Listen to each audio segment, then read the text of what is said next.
चरणों में बारंबार प्रणाम जी मैं एमपी से हूँ, मध्य प्रदेश से। जी। और मैं आपकी कथाएं बहुत सुनता हूँ और सुनकर के मन में एक विचार था मेरे में कि एक बार गुरुजी के दर्शन अवश्य करेंगे। लेकिन बिहारी जी गौरी गोपाल जी ने ऐसी सुनी कि पहली बार ही कल हम वृंदावन आए और आज ही आपके दर्शन हो गए। जी जी। और दूसरी बात महाराज जी, मैं 4 लाइनें आपके शब्दों में थोड़ा कहना चाहता हूँ।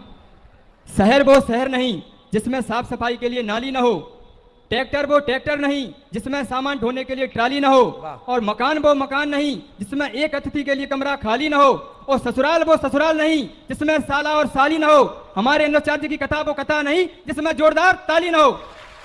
सुंदर। और महाराज जी, मेरा थोड़ा एक प्रश्न है। मैं जाति से ब्राह्मण हूँ और ये मेरा व्यक्तिगत प्रश्न नहीं है, क्योंकि आजकल जो कथाएं सुनते हैं बड़े बड़े आचार्यों से सब लोग, तो लोगों के मन में एक बात चल रही है अभी भी कि बड़े बड़े आचार्य तो बन जाते हैं, सभी लोग अपनी अपनी भागवत करवाते हैं, अपना रेट थोड़ा ज़्यादा रखते हैं। तो बोले हम सब लोगों से कहते हैं कि साई मोह माया छोड़ दो, ये सब साथ नहीं जाएगी, और आप अपनी रेट 10-15 लाख रुपये रखते हैं। तो जो गरीब वर्ग का जो लोग है वो कथाएं किस प्रकार से सुने? हम ये चाहते हैं कि आप अपनी ओजस्वी वाणी से उनके जो मन की जो शंका है उसको थोड़ा सा प्रकाश डालें, क्योंकि हम लोग समझाते हैं उनकी बात गले नहीं उतरती है। तो हम कहते हैं भाई देखो, चाय होती है तो कोई रेड लेवल पीता है, कोई चाया पीता है, जिसकी जैसी क्वालिटी है, चाय तो है ही वस्तु में गई। लेकिन हम ये चाहते हैं महाराज आपकी थोड़ा वचनों से मैं प्रकाश डालें। बिल्कुल, बहुत अच्छी बात है और आपका अच्छा मुद्दा है। इसलिए देखिए, ये दास अनिरुद्ध आप लोगों को रोज कथा सुनाता है और आप लोग कथा रोज सुनते हैं। अभी भी ये गुरु मंत्र लेने बैठे हैं ना, तो आपका गुरु मंत्र में 1 रुपये फीस ली गई, 1 रुपये लिया गया आपसे ना। गुरु मंत्र लेने का 1 रुपये हम लेते हैं, कभी आज से कभी नहीं लिए, जब से हो संभाला तब से। और ना ही कथा सुनाने का आप लोग रोज आते हैं कथा सुनने के लिए।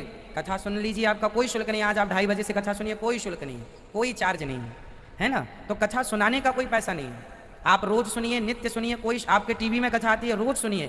केवल टीवी चालू करने में जो मेहनत लगती हो आपको, और टीवी चलने की बिजली जो लगती हो, बस वही खर्चा है आपका, बाकी कोई खर्चा नहीं है। तो कथा तो यहाँ निःशुल्क ही है। बाकी जो लोग कथा कराते हैं वो लोग अपनी श्रद्धा से जो देते हैं, जो यहाँ की सेवाओं का है वो लोग दे के अपना काम कर लेते हैं, क्योंकि यहाँ सेवाएं चल रही हैं तो सेवाओं में कुछ धन की आवश्यकता होती है। तो जो उचित धन है जो लोग दे सकते हैं, हम किसी को फोर्स नहीं करते कि आप इतना ही दें। जो आदमी जिस श्रद्धा से देता है उस प्रकार की सेवा यहाँ हो जाती है। इसलिए हम बाहर कम ही जाते हैं कथा सुनाने। बिहारी जी का दर्शन ना छूटे, ब्रज धाम ना छूटे, इसलिए हम यहीं रहते हैं कि आप यहीं आओ और इसी बहाने कथा सुनो, बिहारी जी से मिलो और आनंद से अपने ज्ञान लेकर घर जाओ। और गुरु जी, मेरा एक प्रश्न और है कि मैं कथाएं सबसे ज्यादा डॉक्टर श्याम सुंदर पाराशर जी की सुनता हूँ कि आपकी सुनता हूँ जी। तो उनकी कथाएं सुनते सुनते मेरे जीवन में वो बदलाव आया है कि धीरे धीरे वो कथाएं मेरे को कंठस्थ याद हो गई हैं। मतलब कैसा भी विषय हो, किसी प्रकार का विषय हो, मुझे लगता है कि मैं इसको गा सकता हूँ। तो मेरे मन में एक इस प्रकार की भाव उत्पन्न होती है कि मैं भी किसी दिन कथावाचक बनूं। तो ऐसा मुझे लगता है कि मतलब ऐसे कई 2-2.5 हजार तो मुझे दृष्टांत याद है मेरे को। ऐसा मतलब कोई विषय नहीं है जो पाराशर ने कहीं नहीं हो, मैंने सुना नहीं हो। आपको मैं बहुत दूसरे नंबर सुनता हूँ, मैं पहले वो और दूसरे नंबर पे आप सुनता हूँ।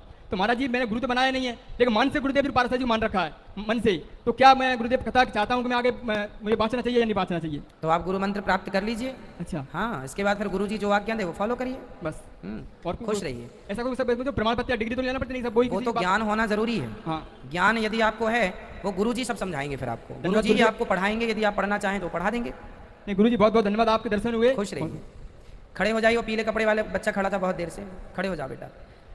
अब आगे चलते हैं। बोलो श्रीमन नारायण चरणौ शरणम